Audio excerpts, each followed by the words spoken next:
80 में पहुँच जाते हैं लगभग 100 साल बाद।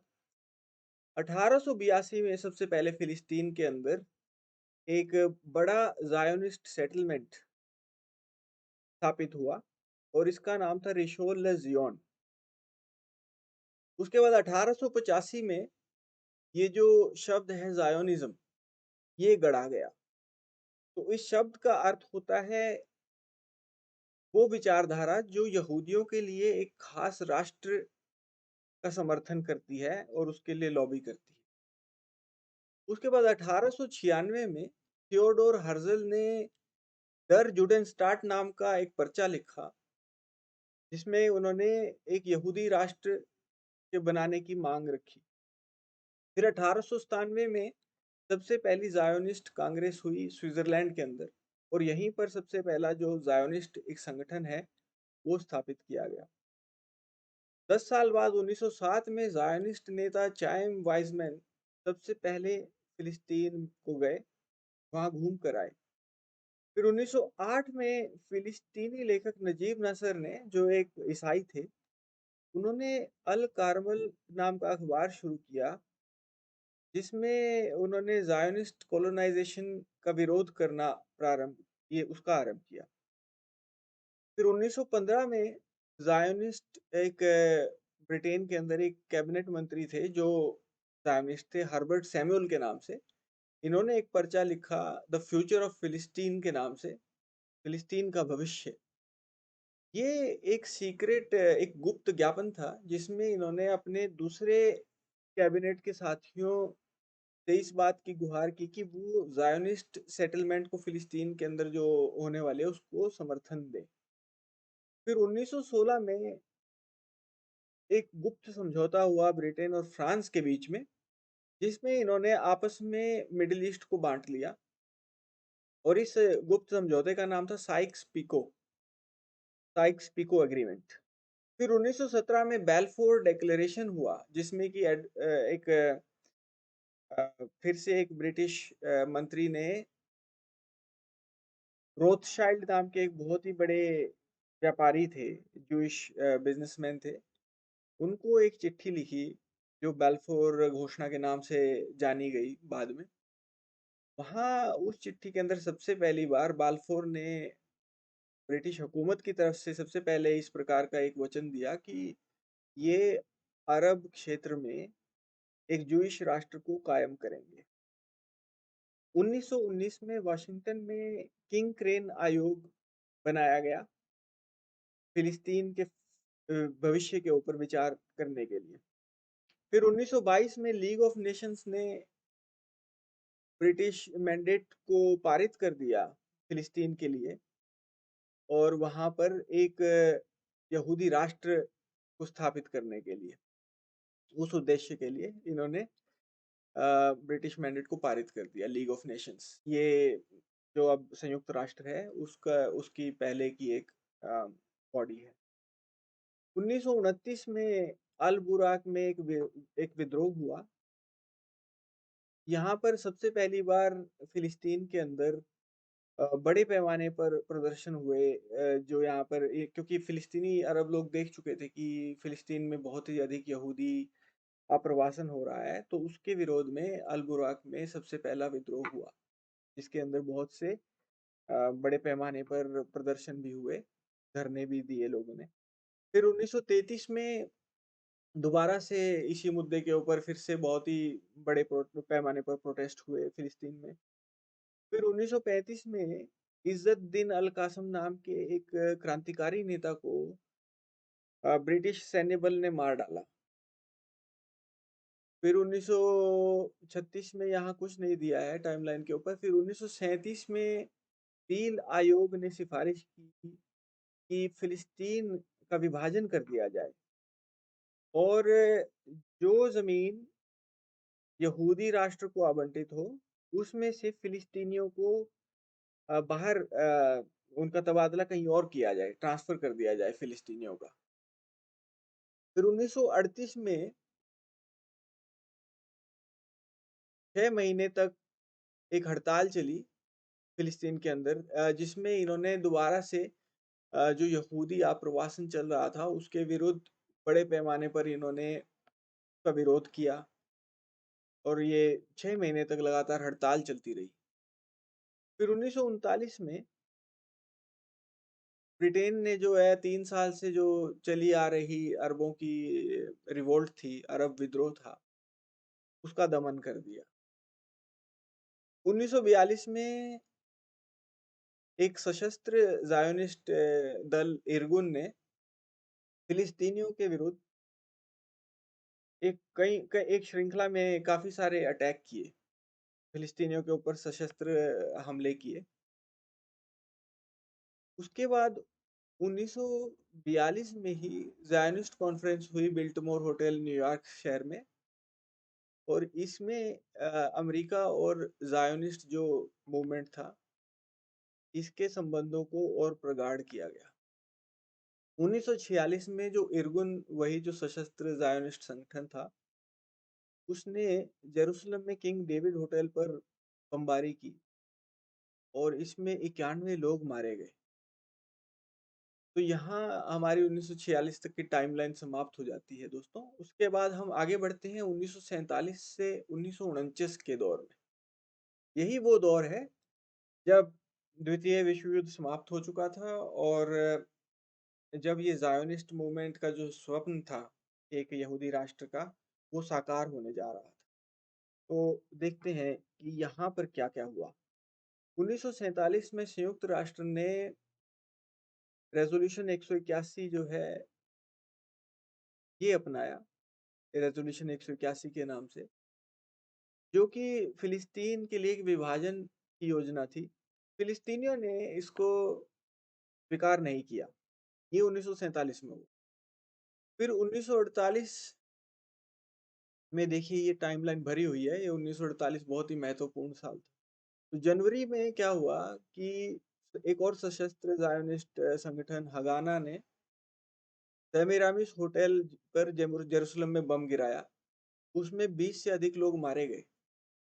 फिर फरवरी में ज़ायोनिस्ट फोर्सेस ने किसारिया ग्राम पर हैफा के नज़दीक एक किसारिया नाम का एक गाँव है, वहाँ पर इन्होंने अटैक कर दिया और ये जो अटैक है, ये एक तरह से फ़िलिस्तीन के अंदर जो इन ज़ायोनिस्ट संगठनों ने जो एथनिक क्लींजिंग की है, उसका एक उदाहरण ये माना जाता है।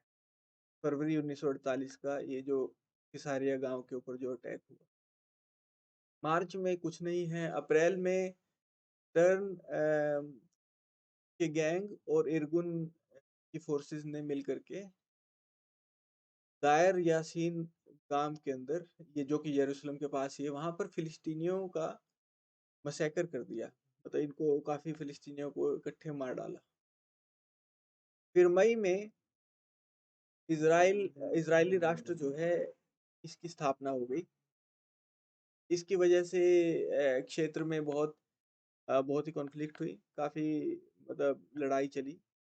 तो वहां पर फिर अमेरिका और सोवियत यूनियन ने इज़राइल को तुरंत ही रिकॉग्निशन दे डाली। ये मई की बात है। तो बनते ही जैसे ही इज़राइली राष्ट्र की स्थापना हुई, ऐसे ही अमेरिका और सोवियत यूनियन ने इसको रिकॉग्नाइज़ कर दिया। फिर जून, जुलाई, अगस्त में कुछ नहीं दिया है। सितंबर में स्टर्न गैंग ने पोप बर्नाडोट को मार डाला। तो ये एक असैसिनेशन था। ये जो पोप बर्नाडोट थे, ये एक स्वीडिश डिप्लोमेट थे और ये इनका जो संयुक्त राष्ट्र है, उन्होंने इनको अपॉइंट किया था फिलिस्तीन में मध्यस्थता के लिए। तो ये संयुक्त राष्ट्र की ओर से मध्यस्थ थे और इनको एक ज़ायोनिस्ट गैंग ने इनकी हत्या कर डाली। ये अगस्त सितंबर 1948 की बात है। उसके बाद दिसंबर में जो संयुक्त राष्ट्र की जनरल असेंबली है, उसने रेज़ोल्यूशन 194 पास किया।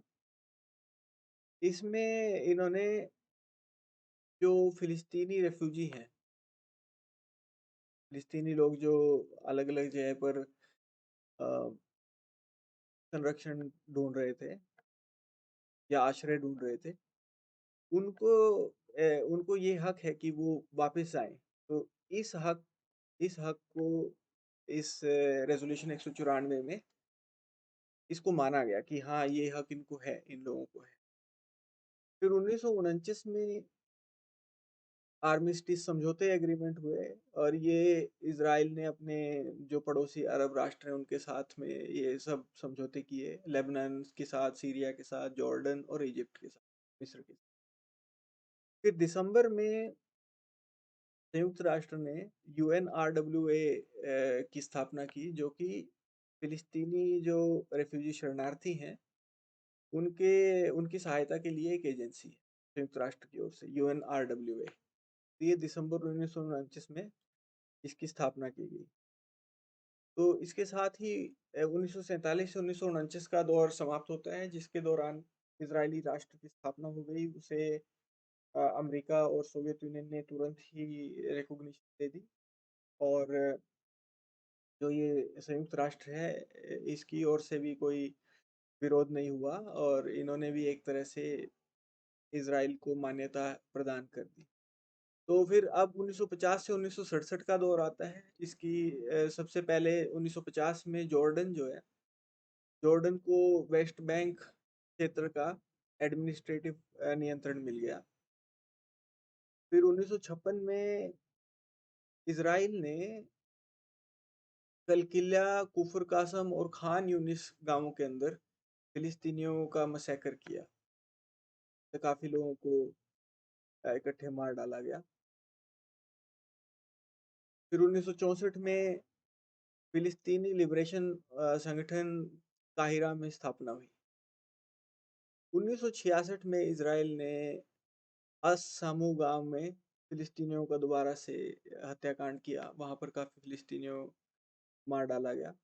फिर 1967 में जो संयुक्त राष्ट्र की सिक्योरिटी काउंसिल है, इसने रेजोल्यूशन 242 पास किया, जिसमें इसने इजराइल से गुहार की कि ये उन सब क्षेत्रों से पीछे हट जाए जो इसने 1967 में ऑक्यूपाई की थी, जो कि इस तरफ दिया है कि इजराइल ने जो भी बचा हुआ ऐतिहासिक फिलिस्तीन था उसको ऑक्यूपाई कर लिया, उस पर कब्जा ले लिया, जिसमें कि गाजा स्ट्रिप भी है, शामिल है और वेस्ट बैंक। इसके साथ ही सीरिया से उन्होंने गोलन हाइट और इजिप्शियन सिनाई पेनिनसुला, इन सब चीज़ों को, इन सब जगहों को अपने कब्जे में इसराइल ने ले लिया। ये 1967 की बात है। तो फिर इसी के बाद सिक्योरिटी काउंसिल का ये रेजोल्यूशन 242 हुआ, जिसमें इन्होंने इसराइल से कहा कि ये उन सब टेरिटरी से हट जाए जो इसने 1967 में ही कब्जे में ली है। अब 1968 से 1992 के दौर में आते हैं। इस दौरान 1970 में इसराइल ने फिलिस्तीनी जो फाइटर्स थे उनके ऊपर जॉर्डन में अटैक किया। ब्लैक सितंबर इस महीने को बोलते हैं, ब्लैक सितंबर। तो ब्लैक सितंबर में इन्होंने काफ़ी फिलिस्तीनी जो जांबाज थे, फाइटर थे, के ऊपर इसराइल ने अटैक कर दिया जॉर्डन में। फिर 1973 में यूएन सिक्योरिटी काउंसिल ने रेजोल्यूशन 338 पास किया अक्टूबर के युद्ध के बाद, और इसमें इन्होंने सीज फायर का ऐलान किया और इसराइल से उन सब टेरिटरी से हटने को कहा जो उसने 1967 में कब्जे में ली थी। फिर 1974 में अरब लीग जो है, इसने फिलिस्तीन लिबरेशन ऑर्गेनाइजेशन को रिकॉग्निशन दी कि ये फिलिस्तीनी लोगों की एकमात्र जो है लेजिटिमेट रिप्रेजेंटेटिव बॉडी है। 1976 में इसराइल ने फिलिस्तीनी नागरिकों से हजारों हेक्टेयर जमीन छीन ली। तो इसके बाद में मास प्रोटेस्ट हुए, बहुत बड़े, मतलब पैमाने पर लोगों ने इसका विरोध करने के लिए बहुत से प्रदर्शन किए। परंतु इन सारे जो प्रदर्शनों को बहुत ही बर्बरता पूर्वक इनको चुप करा दिया गया और ये जो 1976 में ये सब जमीन जो छीनी गई थी फिलिस्तीनी नागरिकों से, इसकी याद में लैंड डे मनाया जाता है। 1978 में इजिप्ट और इसराइल ने, मिस्र और इसराइल ने कैंप डेविड का समझौता ये इस पे हस्ताक्षर किए। 1982 में इज़राइल ने लेबनान के ऊपर चढ़ाई कर दी। फिर संयुक्त राष्ट्र ने इंटरनेशनल डे ऑफ सॉलिडेरिटी रखा फिलिस्तीनी लोगों के साथ। 1987 में फिर सबसे पहला इंतिफादा लॉन्च हुआ, जो फिलिस्तीनी क्षेत्र को जो इज़राइल ने कब्जा में लिया है वहाँ पर। तो 1988 में फिलिस्तीन की जो लिबरेशन ऑर्गेनाइजेशन है उसने यूएन रेजोल्यूशन 242 और 338 को स्वीकार कर लिया और इजरायली राष्ट्र को इन्होंने मान्यता दे दी, फिलिस्तीन लिबरेशन ऑर्गेनाइजेशन 1988 में। फिर 1991 में मैड्रिड पीस कॉन्फ्रेंस हुई, जिसमें कि कोई बड़ा फैसला नहीं लिया गया, कोई भी ब्रेक थ्रू नहीं हो पाया वहाँ पर। फिर 1992 में और मल्टीलैटरल बातचीत हुई, लेकिन फिलिस्तीनियों को फिर भी कोई राष्ट्र नहीं मिल पाया।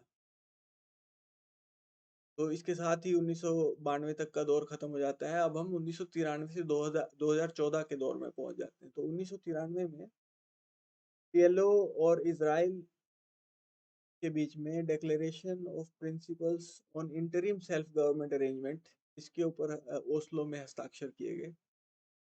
तो सेल्फ गवर्नमेंट मतलब ये, ताकि फिलिस्तीनी लोग खुद से अपने आप को गवर्न कर सकें, के बारे में ये कुछ अरेंजमेंट यहाँ पर किए गए। 1995 में फिलिस्तीन लिबरेशन ऑर्गेनाइजेशन और इजराइल ने एक अंतरिम समझौते पर हस्ताक्षर किए, जिसमें फिलिस्तीनी लोगों को कुछ स्वतंत्रता मिली कुछ हिस्सों में, वेस्ट बैंक और गाजा स्ट्रिप। तो ये भी ओस्लो में ही हुआ। फिर 1997 में फिलिस्तीन लिबरेशन ऑर्गेनाइजेशन और इजराइल ने एक समझौते पर हस्ताक्षर किए, जिसमें कि इजरायली सैन्य बलों को हेब्रोन से अ, हटना, कम से कम मतलब पार्शली, मतलब पूरी तरह नहीं तो कुछ हद तक वहां से हटने के लिए अ, उसमें समझौता हुआ। फिर 2000 में फिलिस्तीन लिबरेशन ऑर्गेनाइजेशन और इजराइल ने फिर से जो कैंप डेविड में जो नेगोशिएशंस हुई, जो इनके बीच में बातचीत हुई थी, उसके फाइनल स्टेटस को रिन्यू करने के लिए इन्होंने एक दोबारा से समिट रखी कैंप डेविड के लिए। 2002 में इसराइल ने वेस्ट बैंक में फिलिस्तीनी शहरों पर दोबारा से कब्जा ले लिया, दूसरे इंतिफादा के बाद। तो 2004 में यासिर अराफात जी की मृत्यु हो गई, जो कि पीएलओ के बहुत बड़े नेता थे। 2005 में इसराइल ने गाजा से फिर से अपने आप को वहां से हटा लिया, गाजा में से। फिर 2006 में इसराइल और हिजबुल्लाह के बीच में युद्ध छिड़ गया लेबनान के अंदर। 2008 में इसराइल ने गाजा स्ट्रिप पर पुनः हमला बोला और इसको नाम दिया ऑपरेशन कास्ट लीड। उसके बाद पीस एक्टिविस्ट्स दो नौकाओं में गाजा में पहुंचे। तो ये जो शांति चाहते थे जो लोग, और इन्होंने इसराइल के ब्लॉकेड को वहां पर तोड़ा। 2012 में इसराइल ने गाजा पर पुनः हमला बोला और इसे इन्होंने ऑपरेशन पिलर ऑफ डिफेंस का नाम दिया। 2014 में इसराइल ने गाजा पर 1967 के बाद सबसे बड़ा हमला किया, जिसका नाम था ऑपरेशन प्रोटेक्टिव एज। 2015 में इसराइल ने 20वीं कैनेसेट के लिए चुनाव करवाए और उसमें लिकुड पार्टी जीत गई, के नेता बेंजामिन नेतन्याहू थे। तो ये 2015 तक का टाइमलाइन इसके साथ समाप्त हो जाता है। आज भी अगर आप देखेंगे तो अ, जो बेंजामिन नेतन्याहू है अभी भी शक्ति में है इसराइल के अंदर, अभी भी वो इसराइल के नेता हैं, बल्कि वही प्रमुख नेता हैं। और ये दौर है जब फिर से इजरायली जो फोर्सेस हैं वो गाजा स्ट्रिप गई हुई हैं और हमास के विरुद्ध युद्ध चल रहा है।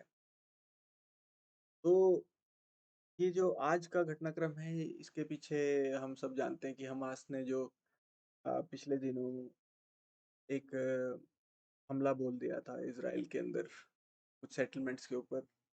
उसकी वजह से अब जो इज़राइल युद्ध कर रहा है वो चल रहा है। तो ये सब बहुत ही दुर्भाग्य अम, पूर्ण घटनाएँ हैं जो फ़िलिस्तीन फ़िलिस्तीन लोगों के साथ जो भी हुआ है ये बहुत ही दुर्भाग्यपूर्ण। क्योंकि आप देखेंगे कि जबकि इज़राइल को तुरंत ही मान्यता प्राप्त हो गई थी 1948 में ही काफ़ी देशों से और बहुत जल्दी फिर संयुक्त राष्ट्र से भी। फ़िलिस्तीनी लोगों का आज भी कोई देश नहीं है। वो अपने ही पूर्वजों की भूमि में रेफ्यूजियों की तरह रह रहे हैं और बहुत से फ़िलिस्तीनी लोग लेबनान में, सीरिया, जॉर्डन इत्यादि दूसरे देशों में भी गए हुए हैं शरणार्थी के रूप में। जैसा कि हम इस पूरे टाइमलाइन में देख चुके हैं कि अ, इज़राइल ने या फिर ज़ायोनिस्ट संगठनों ने